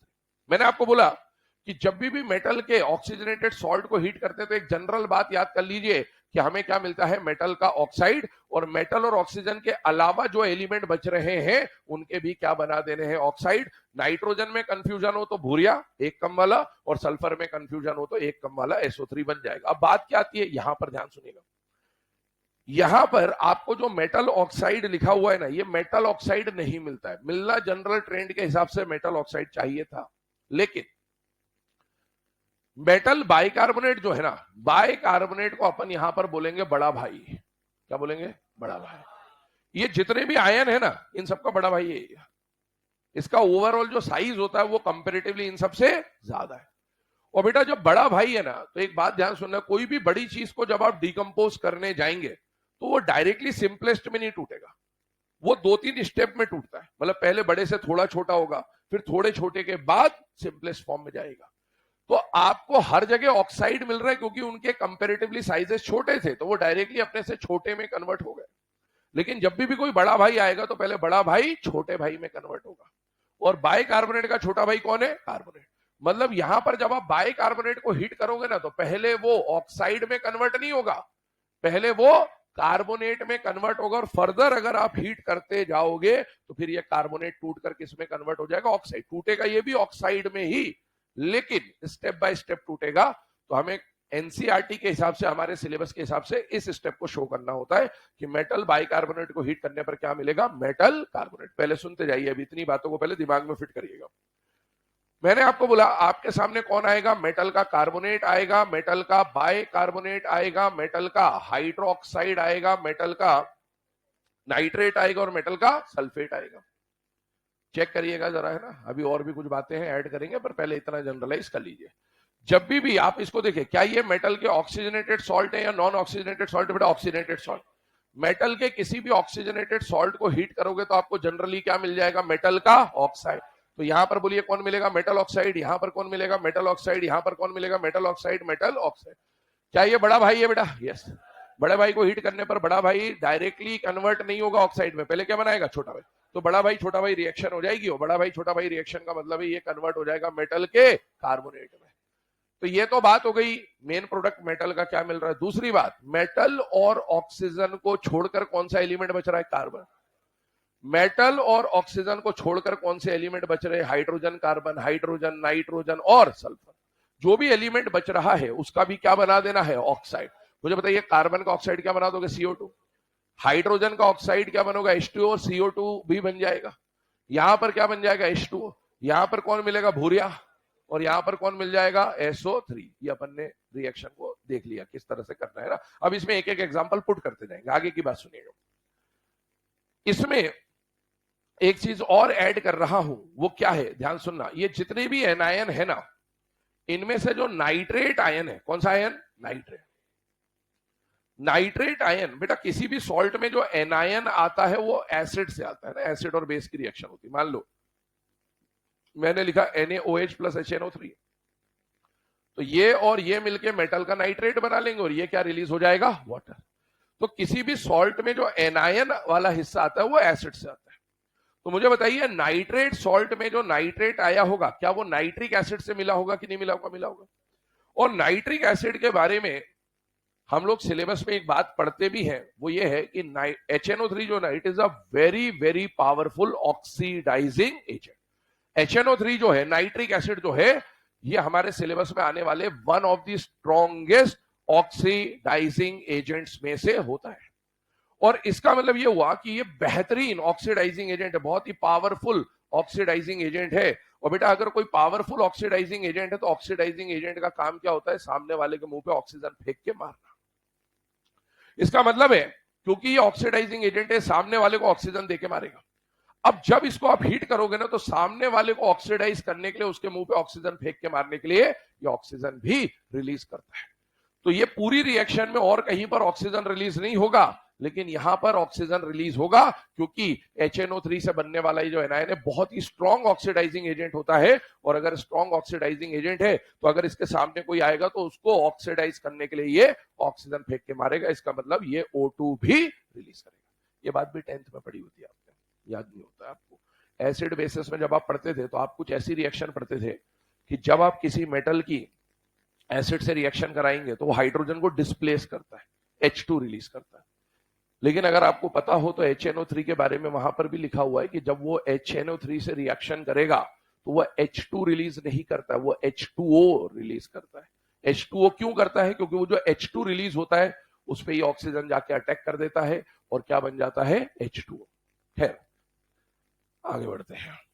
अब ये जो आपको बताया गया ये हमारा final conclusion है, दिमाग में एक बार इसको फिट कर लेते हैं। सबसे पहले ध्यान से देखिएगा, metal, carbonate, bicarbonate, hydroxide, nitrate, sulphate, सबसे पहले हीट करने पर दो या दो से ज्यादा प्रोडक्ट मिल सकते हैं। जैसे यहां पर कितने प्रोडक्ट मिल रहे हैं? दो। यहां कितने मिल रहे हैं? दो। यहां दो। यहां पर दो से ज्यादा, और यहां पर भी दो से ज्यादा। फिर आपको बोला मेटल कार्बोनेट को हीट करा तो क्या बन जाएगा? Metal oxide. इसको छोड़ दे, metal oxide, metal oxide, metal oxide. Oxygen और मेटल के अलावा CO2, H2O, CO2, H2O, Bhuria और SO3। मेटल नाइट्रेट क्या एक पावरफुल ऑक्सीडाइजिंग एजेंट है या नहीं? ये बेटा है, इसलिए सामने वाले को ऑक्सीडाइज करने के लिए ऑक्सीजन भी फेंक के मारेगा।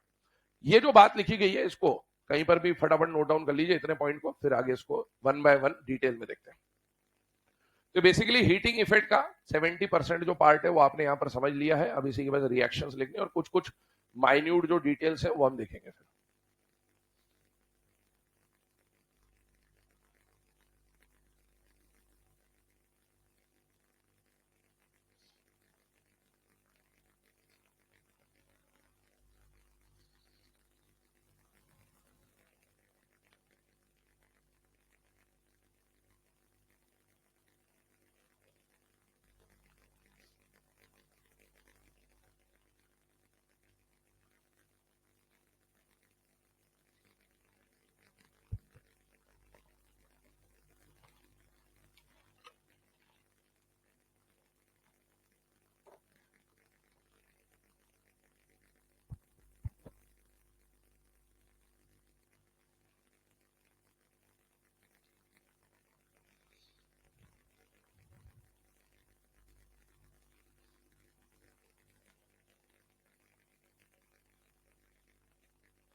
चलिए ना, अब ये यहाँ पर जो रिएक्शंस बेटा अभी हम लोगों ने देखी, एक बार थोड़ा सा आपको इसके बारे में जनरलाइज पॉइंट बता भी दूं। केमिस्ट्री में जब भी आपको रिएक्शंस याद करनी, चाहे आप इनऑर्गेनिक हो, ऑर्गेनिक हो, फिजिकल हो, कहीं पर भी आपको रिएक्शन अगर याद करनी है तो देखो, रिएक्शन याद करने का तरीका होता है कि रिएक्शन आपके पास लिखी हुई होनी चाहिए। लिखी तो कॉपी में भी है, ये पढ़ोगे नहीं रोज रोज। आप खुद सोचिए, आपके पास कॉपी में पीरियोडिक टेबल लिखा हुआ है पहले दिन से, कितनी बार आप पलट के वहां तक गए होंगे? बहुत मुश्किल से, है ना, बहुत मुश्किल से जाएंगे अपन। आगे जैसे जैसे सिलेबस बढ़ता जाएगा, पीछे वाले पन्ने खुलना बंद हो जाएंगे। ये हकीकत है, मतलब साइकोलॉजी समझिए पढ़ाई की, है ना, मतलब कैसे करना है कोई भी चीज करनी। जैसे केमिस्ट्री में तो रिएक्शन है, रिएक्शन का पाला तो पढ़ना ही हमसे ना। तो रिएक्शंस को अगर आपको याद करना है, आपके लिए वैसे कोशिश तो करिए एनटीए ने कि सिलेबस कम कर दिया जाए, और उसने सॉल्ट डाल दिया, जितना कम किया तो उससे ज्यादा बढ़ा दिया। ठीक है, उल्टा ही हो गया आप लोगों के लिए, पर चलिए ठीक है, जो पढ़ना है तो सब पढ़ना ही है आपको। यहां पर जब हम बात कर रहे हैं तो रिएक्शंस को याद करने का, समझने का तरीका क्या होता है। जैसे अभी आपको रिएक्शन समझा दी गई, समझ में भी आ गई, अब लेकिन ये अपने दिमाग में कब तक रहेगी अपने ऊपर निर्भर करता है। कोई हो सकता है 5 मिनट बाद भूल जाएगा, अपने अपनी वॉलेटाइल चीजें भूल जाओगे ऑब्वियसली। मैं अगर लंबे समय तक नहीं पढ़ाऊंगा तो मैं भी भूल जाऊंगा, है ना। मेरे को ये है कि 10-12 साल लगेंगे भूलने में, क्योंकि अब इतनी बार पढ़ा लिया कि दिमाग में याद है चीजें, है ना। तो आपको अगर इनको याद करना है तो आपको याद करने का तरीका क्या होता है कि बेटा रिएक्शन दिखती रहनी चाहिए बार बार, और रिएक्शन कॉपी में नहीं देखोगे आप। कॉपी में आपने लिख लिया, इसका जाके दुकान पे जेरोक्स करा लेना, या तो लिखने में अगर आलस आता हो, वरना एक बड़ा शीट जो पेपर के आते हैं ना, जो अपन बचपन में ड्राइंग शीट वगैरह होती थी, हाँ, उसमें आप जाके लिख ले। ज्यादा कुछ नहीं लिखना, ये जनरल रिएक्शन लिखनी है, और इसके अंदर के जो माइन्यूट एक्सेप्शंस वगैरह जो चीजें आएंगी बस वो लिखना होता है आपको, और बस उसको लिखे रहने दे और उसको दीवार पे चिपका ले। अब बोले सर दीवार पे तो जगह ही नहीं है, सब इतना सारा लिख चिपका लिया हम लोगों ने, सब यही बताते चिपका लो, तो छत पे चिपका ले, नहीं ठीक बिस्तर के ऊपर जब सोए तो अपने को दिखे कि हाँ ये भी पढ़ना है, ठीक है। और नहीं मिले तो वॉशरूम में जाके चिपका लेना, दिन में 2 बार तो जाएंगे कम से कम, है ना। तो वहां पर चिपका रहेगा तो वहां भी देख लो आराम से, ठीक है, रिएक्शन क्या चल रही है। तो ये रिएक्शंस, कोई भी रिएक्शन है, याद करने का तरीका क्या होता है कि रिएक्शन दिखती रहनी चाहिए। कोई भी रिएक्शन होगी क्लास में समझ में आ जाएगा, 90% ऑफ द रिएक्शन समझने की ही होती है। एक आध रिएक्शन में बोला जाएगा कि याद कर लो। क्यों याद कर लो? क्योंकि यहां पर तो आप कई सारे मेटल रखोगे तो आपको एक जनरल पैटर्न आना चाहिए, लेकिन अब कोई रिएक्शन ऐसी हुई कि एक ही एग्जांपल पढ़ना है, अब उसको समझाने बैठेंगे, उसका मैकेनिज्म समझाने बैठेंगे तो क्या ही मतलब है। एक रिएक्शन याद करनी, सीधे याद ही कर लो, मैकेनिज्म याद करोगे फिर वो रिएक्शन याद करोगे, इससे अच्छा रिएक्शन याद कर लो, ऐसा होता है। तो यहां पर हम लोग जो जनरल रिएक्शन होंगी उसके लिए मैकेनिज्म वगैरह की बात कर लेंगे ताकि आपको चीजें समझ में आ जाए, लेकिन हाँ, रिएक्शन तभी याद होंगी जब दिखती रहेगी। अब जैसे जैसे सिलेबस आगे बढ़ेगा, 1 महीने 2 महीने 10 दिन 15 दिन सब अपने अपनी श्रद्धा भक्ति के अनुसार जो भी आएंगे वो ये बोलेंगे कि सर वो रिएक्शन याद ही नहीं हो रही। जब याद नहीं हो रही होगी बोलोगे तो मैं यही बोलूंगा, मैंने जब रिएक्शन पढ़ाना चालू किया तो एक चीज बोली थी, रिएक्शन चिपका लो। अगर आप चिपका के रखेंगे उसको 2 बार भी दिन में देखना है बस आपको, क्योंकि चीजें अभी याद है आपको। अब ये याद है तो आपको अगर रोज दिखता रहेगा, 10-20 सेकंड लगेगा मुश्किल से देखने के लिए, तो आपको चीजें ऑटोमेटिकली याद होती रहेंगी, याद आती जाएंगी, 4 महीने तक याद रहेगा। लेकिन अगर आपने 10 दिन बाद चिपकाने की कोशिश करी तो 10 दिन बाद आपको वापस एक बार मेहनत करनी पड़ेगी, फिर जाके कंटिन्यूटी बनेगी। तो कोशिश है, खुद नहीं लिख सकते तो किसी को समोसा खिला के लिखवा लें, क्या दिक्कत है ना। मार्केट में समोसे खा के भी लिखने वाले लोग मिल जाते, फाइलें आइले बना देते जैसे वैसे, ऐसा।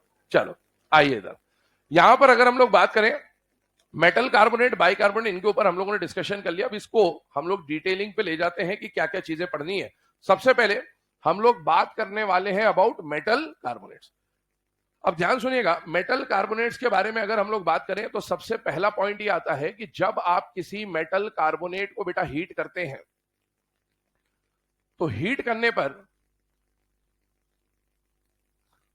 जो प्रोडक्ट हमें मिलने वाला है वो है मेटल ऑक्साइड, और साथ ही साथ क्या मिलने वाला है बेटा, कार्बन डाइऑक्साइड। तो जब भी आप किसी मेटल कार्बोनेट को हीट करोगे मेटल ऑक्साइड मिलेगा, CO2 मिलेगा। जनरल मैकेनिज्म आपको ऑलरेडी बता दिया। अब इसमें क्वेश्चन क्या पूछेगा, इधर ध्यान दीजिएगा। सबसे पहली बात, मेटल ऑक्साइड, क्या हमने पीरियोडिक टेबल में हाइड्राइड ऑक्साइड, हाइड्रोक्साइड के एसिडिक बेसिक नेचर पढ़े या नहीं पढ़े बेटा? पढ़े। अब वहां पर क्वेश्चन ले जाएगा ये, इधर देखिएगा 2 मिनट ना, ये क्वेश्चन वहां पर ले जाएगा। क्वेश्चन क्या बोलेगा कि मुझे बताइए इसके ऑक्साइड का नेचर कैसा है। अब आपको पता होना चाहिए कि मेटल ऑक्साइड जनरली बेसिक या कभी कभार M4 एम्फोटेरिक कौन से होंगे? ऐसे सब जनाबे अली। मान लो उनमें से किसी का ऑक्साइड बना तो हमें पता होना चाहिए वो एम्फोटेरिक है, बाकी किसी मेटल का ऑक्साइड बना तो जनरली बेसिक। इसी तरीके से CO2 नॉन मेटल का ऑक्साइड कौन से नेचर का होगा? एसिडिक। तो आपसे एग्जाम में क्वेश्चन क्या पूछेगा कि a compound on heating, language समझिएगा ना क्वेश्चन की, a compound on heating gives 2 products. क्या अगर बोला 2 प्रोडक्ट दे रहा है तो क्या वो मेटल का कार्बोनेट हो सकता है या नहीं हो सकता? हो सकता है। मैं यहां पर लैंग्वेज यूज कर रहा हूं इन सब के लिए, पांचों के लिए। सुनते जाइएगा, बताते जाइएगा कि 1 2 3 4 5 में से कौन कौन से ऑप्शन है। A compound on heating gives 2 products, कौन कौन हो सकता है? मेटल का कार्बोनेट। बाइकार्बोनेट हो सकता है क्या? नहीं, प्रोडक्ट 3 है क्योंकि यहां पर a metal compound on heating gives 2 product. क्या ये हो सकता है? क्या ये हो सकता है? क्या ये हो सकता है? तो अपने को इस तरह से लैंग्वेज पहले समझना है ना कि compound on heating gives 2 product, तो बेटा ये होगा। अगर बोला compound on heating gives 3 products, तो क्या ये बाइकार्बोनेट और नाइट्रेट हो सकता है या नहीं हो सकता? हो सकता। अगली लैंग्वेज सुनिएगा क्या बन सकती है क्वेश्चन में। A compound on heating gives 2 oxides. क्या बोला मैंने? कौन कौन है देखो जरा। क्या पहला वाला है? है। अरे 2 ऑक्साइड तो है। मेटल ऑक्साइड भी तो ऑक्साइड ही है, वो कार्बन डाइऑक्साइड भी तो ऑक्साइड है। नाम तो सोच लो एक बार ध्यान से, मेटल ऑक्साइड, कार्बन डाइऑक्साइड।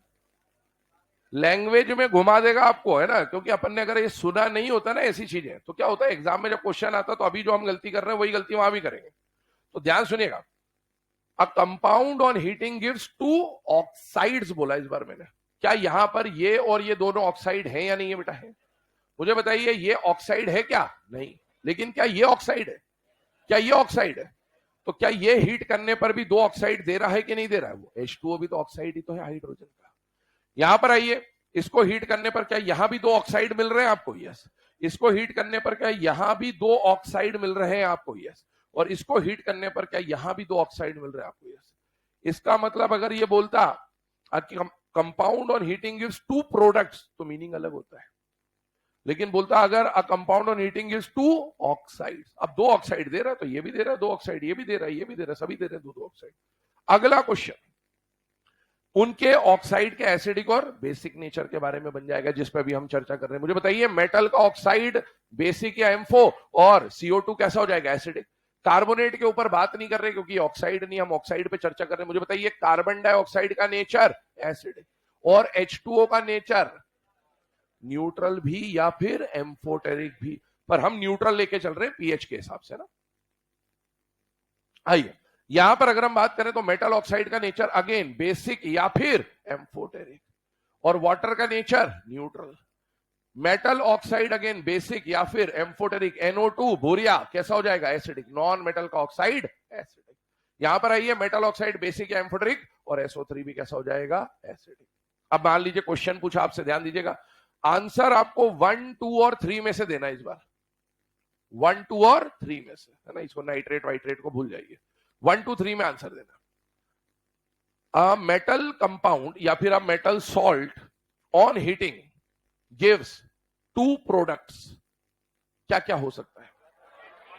1 और 3, 2 प्रोडक्ट्स बोला है क्योंकि मैंने। अ metal salt on heating gives 3 products. क्या हो सकता है? सेकेंड वाला पक्की बात है। अ metal salt on heating gives 2 oxides. कौन कौन हो सकता है? 1 2 3 तीनों हो सकते हैं। अ metal salt on heating gives 2 oxides out of which 1 is basic. Out of which 1 is basic. कौन कौन है? 1 और 3 हो सकता है, क्योंकि ये बेसिक हो सकता है और ये भी बेसिक हो सकता है, इसमें तो कोई बेसिक है ही नहीं। A metal salt on heating gives 2 oxides. Out of the 2, 1 is basic and another 1 is neutral. अब पक्का हो गया कि थर्ड ही होगा, अब कोई 2 ऑप्शन नहीं आ सकता। A metal salt on heating gives 2 oxides. 1 is basic, another 1 is acidic. First ही होगा। A metal salt on heating gives 2 oxides. 1 is neutral, another 1 is acidic. Second ही होगा।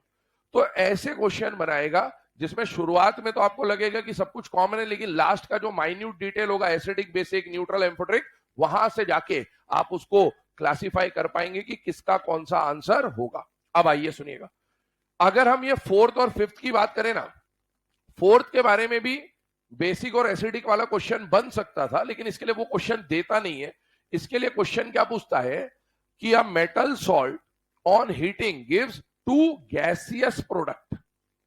भैया मेटल ऑक्साइड जहां भी मिल रहा है ना, मेटल ऑक्साइड या मेटल कार्बोनेट, मेटल ऑक्साइड और मेटल कार्बोनेट आपको रेसिड्यू के फॉर्म में मिलेंगे। कौन से फॉर्म में मिलेंगे? रेसिड्यू। रेसिड्यू कहने का मतलब राख, पाउडर, है ना, ऐसा। ये सब उड़ जाएंगे वॉलेटाइल, और जो बचा हुआ प्रोडक्ट बचेगा, रेसिड्यू, राख जो बचेगी या जो पाउडर बचेगा, वो किसका होगा बेटा? Metal oxide. या फिर ये मेटल ऑक्साइड गैसियस नहीं हो सकते। Metal oxide ionic compound, ionic compounder generally solid in state, और कोवेलेंट कंपाउंडर जनरली लिक्विड और गैसियस इन स्टेट। तो ध्यान सुनिएगा, इस पे क्वेश्चन क्या पूछता है? मेटल नाइट्रेट पे अभी आगे भी डिस्कस करेंगे। Metal salt on heating gives two gaseous product. क्या वो मेटल नाइट्रेट का केस हो सकता है? यस, क्योंकि ये तो पाउडर है, पर दो गैसियस प्रोडक्ट कौन मिल रहे हैं? NO2 और O2। और इनके बारे में पूछेगा कि ये जो दो गैसियस प्रोडक्ट है ना, इनके पैरा और डायामैग्नेटिक नेचर पे क्वेश्चन आता है। किस पे आता है? पैरा और क्या NO2 ऑड इलेक्ट्रॉन स्पीशीज है बेटा? यस। तो NO2 इज पैरा, और O2 के बारे में मॉलिकुलर ऑर्बिटल थ्योरी जब हम पढ़ते हैं तो वहां पर भी आता है कि ये होता है पैरा। तो ऐसा क्वेश्चन बनता है कि two gaseous product both are paramagnetic, या वन इज भूरिया, one is colourless, O2 is colourless, है ना। तो आइए अब इस पे डिटेल पे चलते हैं, क्या क्या क्वेश्चन आया देखिए ध्यान से। मेटल कार्बोनेट को हीट करने पर बन गया मेटल ऑक्साइड और CO2। एसिडिक और बेसिक नेचर पे बात कर रहा हूं। मेटल के ऑक्साइड का नेचर जनरली बेसिक, कभी कभार एम्फोटेरिक, लेकिन CO2 का नेचर कैसा हो जाएगा? एसिडिक।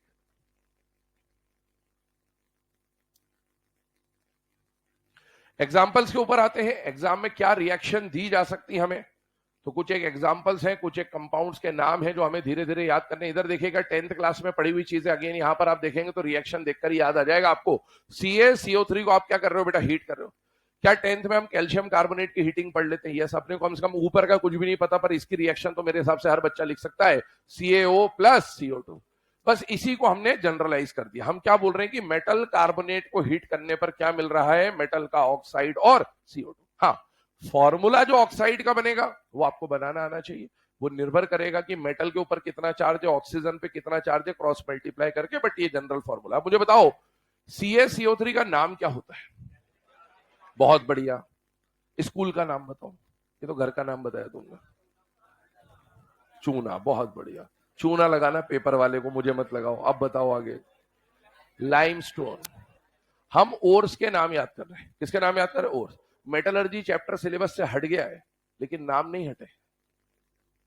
ठीक है, नाम याद होने चाहिए। इसका नाम क्या होता है? लाइमस्टोन। कैल्शियम कार्बोनेट तो बता ही दोगे, उसमें तो क्या ही है ना। वो तो नर्सरी का बच्चा जिसको केटाइन एनाइन सिखा देंगे वो ही बता देगा कि इसको कैल्शियम और उसको कार्बोनेट बोलते हैं। तो अपने को नाम कौन सा याद रखना है? लाइमस्टोन, है ना। CaCO3 को लाइमस्टोन बोला जाता है। ओर का नाम है, पता होना चाहिए। अच्छा मुझे बताओ, कैल्शियम का ऑक्साइड बेसिक होगा या एसिडिक होगा या एम्फोटेरिक होगा? बेसिक, क्योंकि ये जनाबे अली में नहीं आ रहा है। और ये कैसा हो जाएगा? एसिडिक। अगला एक और एग्जांपल देखते हैं, ध्यान से देखते जाइएगा। मान लीजिए मैंने आपको दिया गया बेटा ZnCO3 और हीट करा। मुझे बताइए क्या ये मेटल कार्बोनेट है या नहीं है? किसी भी मेटल कार्बोनेट को हीट करने पर क्या मिलेगा? मेटल का ऑक्साइड और CO2। मुझे बताइए यहां पर जो जिंक ऑक्साइड मिला है ये बेसिक होगा या एम्फोटेरिक होगा? एम्फोटेरिक। जनाबे अली में आता है ये एम्फ होगा। और ये कैसा हो जाएगा? एसिडिक।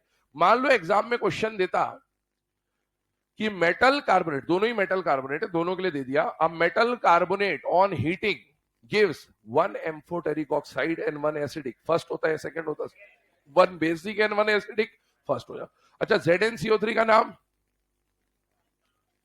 बहुत बढ़िया, कैलेमाइन और बोलते हैं इसको, ठीक है ना। जिंक कार्बोनेट नहीं बोलना है, कैलेमाइन बोलना है। आगे थर्ड नंबर पे आते हैं। मान लीजिए आपको एक कंपाउंड दिया गया। हम लोग अगर कंडीशन की बात करें तो एक कौन सा एग्जांपल ले लें? चलिए हम लोग ले लेते हैं BeCO3। चलो एक ये ले लेते पहले। आइए इस पे एक पॉइंट भी लिखना हमको, तो नोट बना के लिखवा देंगे। ध्यान सुना, अगर आप BeCO3 को हीट करेंगे, ध्यान सुनिएगा, तो क्या ये मेटल का कार्बोनेट है या नहीं है बेटा? है। और कार्बोनेट को जब आप हीट करोगे तो इसका मतलब है वो कन्वर्ट हो जाएगा मेटल के ऑक्साइड में और CO2 में। ये आपने दे दिया। जब ये कार्बोनेट और ऑक्साइड, सॉरी, कार्बोनेट को हीट करने पर ऑक्साइड और CO2 में कन्वर्ट होगा, मुझे बताइए क्या ये भी जनाबे अली में आता है या नहीं आता? आता है। तो ये कैसा हो जाएगा? M4। ये कैसा हो जाएगा? एसिडिक। लेकिन इसके बारे में एक पॉइंट है जो हमें डिस्कस करना है, पहले यहां तक आ जाइए, नोट में लिखाता हूं फिर। तो ये जनरल रिएक्शन है कि भाई किसी भी मेटल कार्बोनेट को आप हीट कर रहे हैं तो मेटल का ऑक्साइड और CO2 आपको मिलता जा रहा है।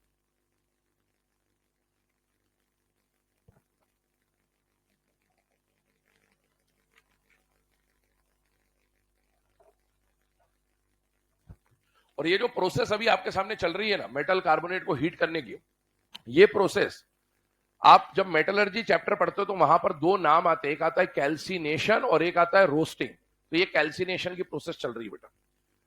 वहां पर आप कैल्सिनेशन के नाम से पढ़ते थे, बट अभी हम लोग जब डिस्कस कर रहे हैं तो आप कैल्सिनेशन वगैरह या मेटलर्जी हमारे सिलेबस में नहीं रह गया, लेकिन नाम हमें कम से कम पता होना चाहिए कि कैल्सिनेशन में हम लोग क्या करते थे, मेटल कार्बोनेट को हीट करके मेटल ऑक्साइड में कन्वर्ट करते थे। उस प्रोसेस को क्या बोला जाता था, कैल्सिनेशन। तो चाहो तो बाजू में लिख लेना कैल्सिनेशन प्रोसेस ना, इन सबको कॉमन करके लिख लेना कैल्सिनेशन। ये सब कैल्सिनेशन की प्रोसेस को रिप्रेजेंट कर रहे हैं। बाई चांस कभी नाम यूज कर ले तो ये कैल्सिनेशन प्रोसेस होता है। मेटलर्जी में सिलेबस में था पहले, बट अब मेटलर्जी ही नहीं रहा तो इसको भी छोड़ दें, लेकिन प्रोसेस यही होती है, मेटल कार्बोनेट को हीट करके मेटल ऑक्साइड में कन्वर्ट करना इज नोन एज कैल्सिनेशन। चलिए अब देखिए ना, ये जो थर्ड नंबर पे एग्जांपल लिखा हुआ है BeCO3, आइए इस पे चर्चा कर रहे हैं, क्या पॉइंट है ध्यान सुनिएगा। बेरिलियम कार्बोनेट जो होता है ना, इसका थर्मल स्टेबिलिटी बहुत कम होता है। थर्मल स्टेबिलिटी बहुत कम होने का मतलब है ये बहुत आराम से डिकम्पोज हो जाता है, टूट जाता है। एक्चुअल में ये जितने भी कंपाउंड आप डिकम्पोज कर रहे हो ना, कार्बोनेट वार्बोनेट या जो भी हाइड्रोक्साइड या ये सब जो हमने लिखे हुए थे ना, ये जितने भी कंपाउंड को आप डिकम्पोज करोगे ये सारे के सारे आयनिक कंपाउंड है बेटा। आयनिक कंपाउंड की स्ट्रेंथ बहुत ज्यादा होती है, तो इनको डिकम्पोज करना आसान होगा या मुश्किल होगा, मुश्किल। तो एक जनरल बात आपको समझा रहा हूं, काम आती रहेगी बीच बीच में। यहां पर जब भी आप किसी आयनिक कंपाउंड को डिकम्पोज करने जा रहे हैं, जनरल बात है ना, तो जनरली जो डिकम्पोजिशन टेम्परेचर होता है वो 500 या 500 से ऊपर होता है।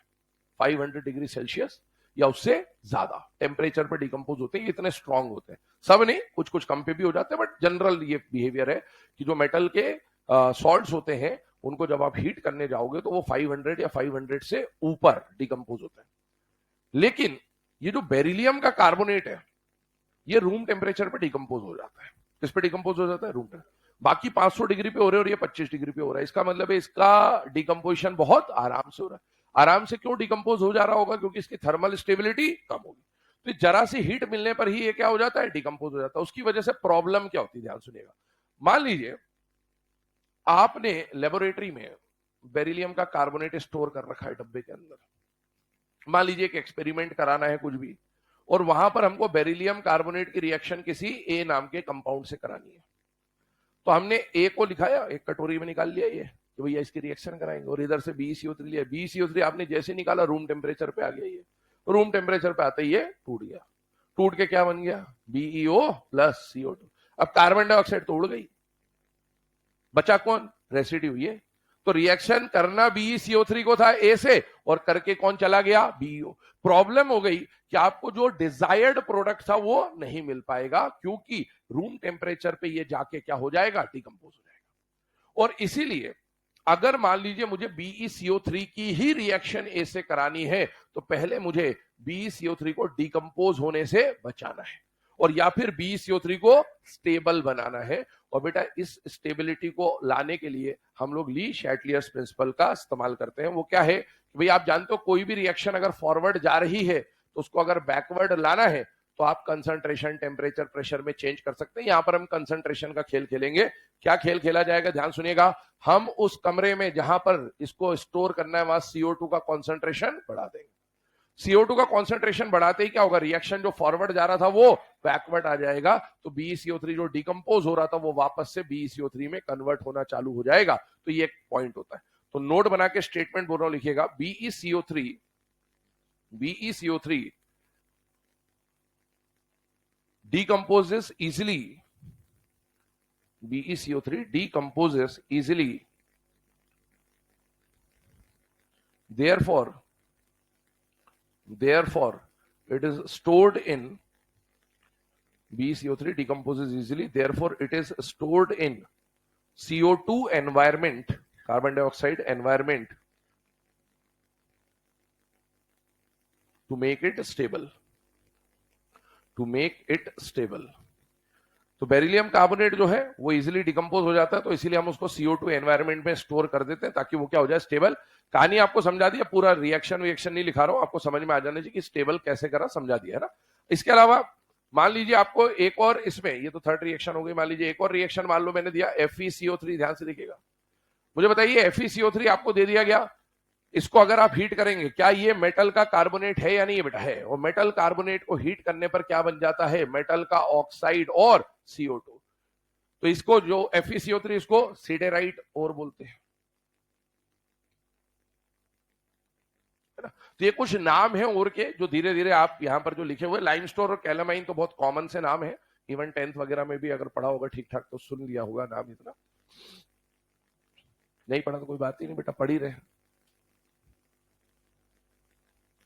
पढ़ा होने का मतलब ये बोला जाता है कि मतलब सुना हुआ हो बस, ये थोड़ी आपसे ये उम्मीद करते ही नहीं कि आपको आता हो, ऐसा बिल्कुल नहीं मान के चलते हम। जब पढ़ाया जाता है तो ये मान के चलते हैं कि भाई आपने पढ़ रखा, बोलते का इसका मतलब ये होता है कि आपने कहीं नाम सुना हुआ। जैसे बोले 10th में आपने कैल्सिनेशन पढ़ा होगा, तो हाँ पढ़ा था, नाम तो सुना ही था, बस ये होता है पढ़े होने का मतलब, है ना। चलिए आगे बढ़ते हैं। पहला जो हमने केस पढ़ा वो मेटल कार्बोनेट का था। सेकंड नंबर का जो केस आता है या हीटिंग आता है वो आता है बेटा मेटल के बाइकार्बोनेट्स का। अब मेटल बाइकार्बोनेट्स की अगर हम लोग बात करें तो सबसे पहले मैंने आपको बोला कि किसी भी मेटल के बाइकार्बोनेट को जब हम हीट करेंगे तो बेटा इसमें ऑक्साइड बनेगा या बड़ा भाई छोटा भाई रिएक्शन होती है बेटा, बड़ा भाई छोटा भाई रिएक्शन। मतलब मेटल बाइकार्बोनेट पहले किसमें कन्वर्ट हो जाएगा बेटा, मेटल कार्बोनेट में। साथ ही साथ आपको बोला था जो बच रहा है उसके ऑक्साइड्स बना दीजिए, that is CO2 and H2O, ये मिल जाएगा। इनके ऑक्साइड्स के नेचर के ऊपर अगर हम लोग बात कर लें एक बार, तो वापस से यहां पर लिख दे रहा हूं, CO2 का नेचर कैसा हो जाएगा बेटा, एसिडिक, और H2O का नेचर हम लोग pH के हिसाब से क्या मान के चल रहे हैं, न्यूट्रल। एग्जाम्पल इसके लिए जो हमें पढ़ना है, तो मैंने आपको बोला कि हमारे सिलेबस में एस ब्लॉक में एक प्रोसेस आया करती थी, सॉल्वे प्रोसेस। ये प्रोसेस और कुछ नहीं, 10th में आपने पढ़ा है, बेकिंग सोडा को हीट करके आप क्या बनाते थे, वॉशिंग सोडा।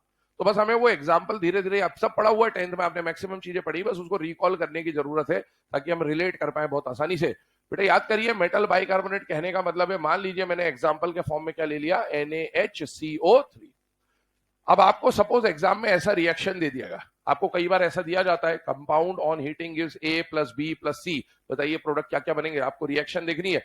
क्या यहां पर हीट देखते ही दिमाग में हीटिंग इफेक्ट आ जाना चाहिए बेटा, यस। और हीटिंग इफेक्ट में आप देखो रिएक्टेंट एक ही है ना, तो एक कंपाउंड को जब भी आप हीट करोगे वो 2 या 2 से ज्यादा पार्ट में ब्रेक करेगा, और आपको पहचानना पड़ेगा कि ये मेटल का कार्बोनेट है या बाइकार्बोनेट है या नाइट्रेट है या सल्फेट है, क्या ये मेटल का बाइकार्बोनेट है या नहीं बेटा, है।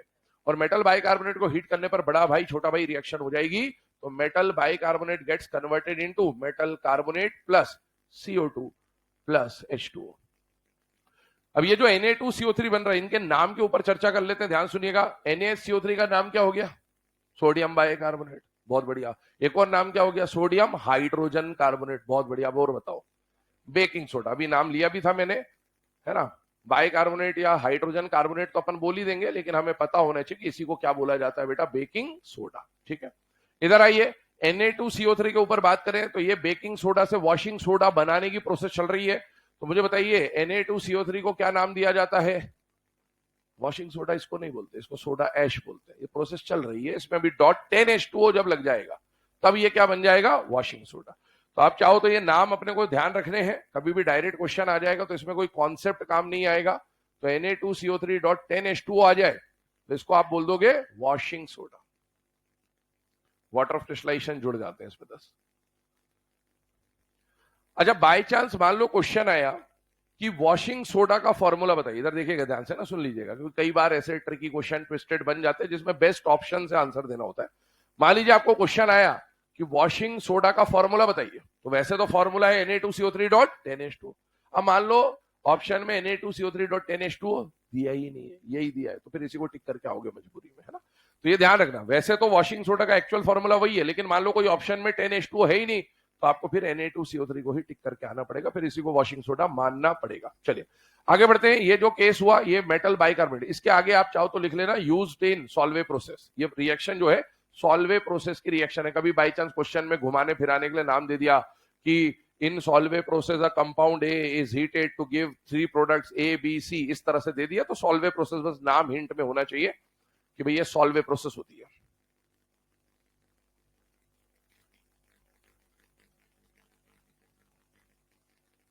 थर्ड नंबर पे बेटा जो हीटिंग इफेक्ट आ जाता है हमारे सामने वो आता है मेटल हाइड्रोक्साइड का।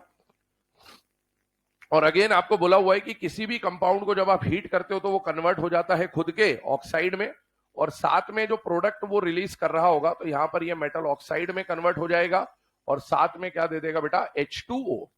मेटल ऑक्साइड का नेचर या तो बेसिक या फिर एम्फोटेरिक, और H2O को हम लोग यहां पर पीएच के बेसिस पे न्यूट्रल कंसिडर करके चल रहे हैं। ये जनरल रिएक्शन अभी आपके सामने लिखी हुई है हाइड्रोक्साइड की, इसको नोट डाउन कर ले, इसके एग्जांपल्स वगैरह कल डिस्कस करेंगे। तो जो कॉमन रिएक्शन आपको बताई गई है एक बार उनको देख के आ जाना कि भाई किसमें क्या क्या प्रोडक्ट मिलता है, ताकि एक बार रिवीजन भी फटाफट हो जाएगा।